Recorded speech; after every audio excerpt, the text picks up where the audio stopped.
This is Health for 6th grade, and this is lesson 131.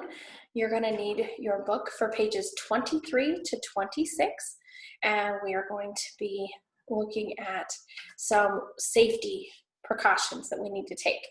I'm going to go ahead and go over the answers to the quick check for the day before. So on page 22, that quick check is a true and false, and so you can say the answers as you have them.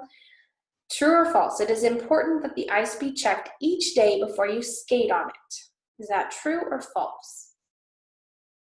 That would be true, especially if you think of like a lake or a pond that you may skate on.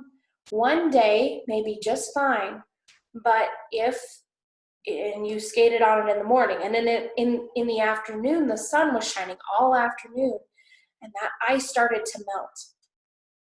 And by the time it did refreeze somewhat, but the next day, that ice isn't thick enough and you could fall through. And so you want to make sure that it is checked daily before you go skate on it. Okay, number 2, you should have adult supervision whenever you start a campfire.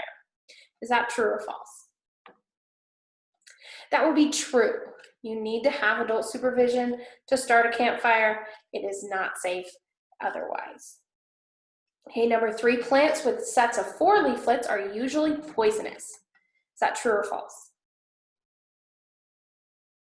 It would be false. How many leaflets?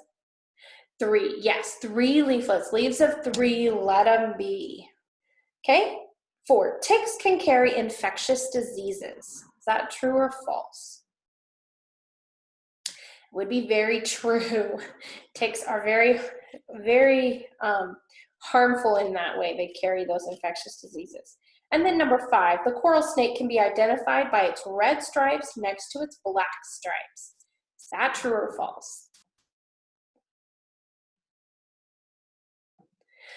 All right, we have to remember our safety tip: red on yellow, kill a fellow, red on black, venom lack. So red on black is not the coral snake, that's the scarlet king snake. So the coral snake is red on yellow, okay? No matter where you live, there are dangerous natural disasters that could harm you if you're not taking your safety precautions. Now, even taking safety precautions, you can't always control everything, but there are things that we can do to make it even less of a chance that we would get caught in something. There's things like hurricanes, which we don't really have here in Wyoming, but because we're landlocked. But if you were to go on vacation to one of the beaches, California, Florida, even just along the East Coast or the West Coast, you may need to know what storms might be in the area, especially the hurricane season is from June 1st to November 30th. So anytime in there, if you go on a vacation, you want to make sure that you are aware of the weather in that area. How many of you have ever been in a thunderstorm, maybe been caught outside in a thunderstorm for a little bit? I know I have. When I was little, I was very scared of thunderstorms. The noises, the thunder, the bright light that comes after the lightning just scared me. But there are some things that you have to remember in that time. And one of the things that I know that my mom helped me with not being afraid of that is that she would quote Psalm 56:3 that says, "What time I am afraid, I will trust in thee, and in thee is God." And so that helped me to not be afraid during that time. But a thunderstorm or an electrical storm is one that we have to be aware of, and that's one that we can have here.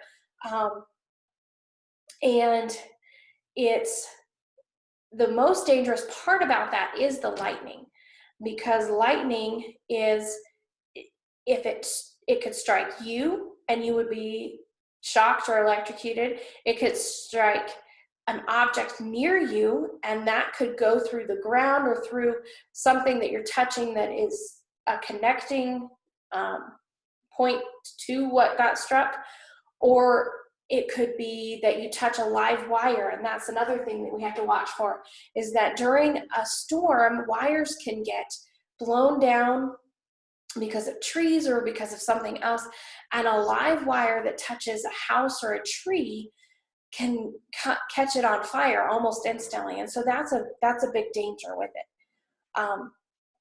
And so I want you to be aware, you don't want to be the tallest object in an area. You want to make sure that you are, if you are caught outside in one of these storms, you want to get into a, you want to get into some sort of shelter. And if you can't, you want to be crouched down in the ditch or something so that you don't get caught in that. And so you don't want to, in a thunderstorm when there's lightning, you also don't want to carry an umbrella, because an umbrella has metal and lightning is attracted to metal. Or you don't want to be near water either, because that can be very dangerous. So you want to seek shelter. If you are on flat open ground, you should drop to your knees and bend forward, curling up into a ball. You want to avoid, again, being the tallest object around. And you want to also avoid electrical things. So unplug lamps or other electrical things that are plugged in during a thunderstorm. You should have flashlights with extra batteries that you can use as a family so that you don't have to worry about being alone in the dark. And again, avoiding those wires or cables that could have been blown down. A hurricane is mostly near the sea, as we've talked about. You also want to have a radio if you're in an area with a hurricane, with fresh batteries, so that you can keep up with the weather reports and know if you're supposed to evacuate or just stay put, because you don't want to go out if you don't have to. Tornadoes, we don't have too much of a threat for tornadoes here, but we do have tornado drills with our school. It is a possibility, but it's not, it hasn't happened since I have been here. But there are each year more than 1,000 tornadoes occur in the US. In fact, Nashville a few weeks ago was hit with a tornado, and they had several buildings that were damaged in that. And then there are earthquakes that you need to watch out for. With a tornado, we want to get inside or inside the basement, so in like a cellar or a cave or another underground area. And with the earthquakes, it is best to get within a doorway, and to avoid being near windows for that. Really, we want to choose to live safely and to play it safe. And there are you make choices every day.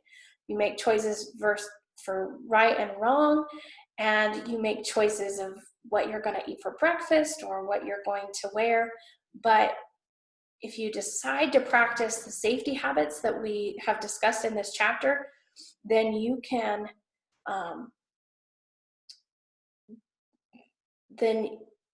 make the difference between life and death. And we want to make sure that we are following what God has for us. And so God is in control of everything, even when unexpected things happen. And go ahead and answer that quick check. And then there's also a CCU that on the next page. So section B, numbers 5 through 8, you're going to do on paper. Section E, numbers 5 and 6, you're going to do that on paper. And then section F, 5 through 8, you're going to do those on paper. And those will be turned in with your lessons to me at the end of the week. We'll see you next time.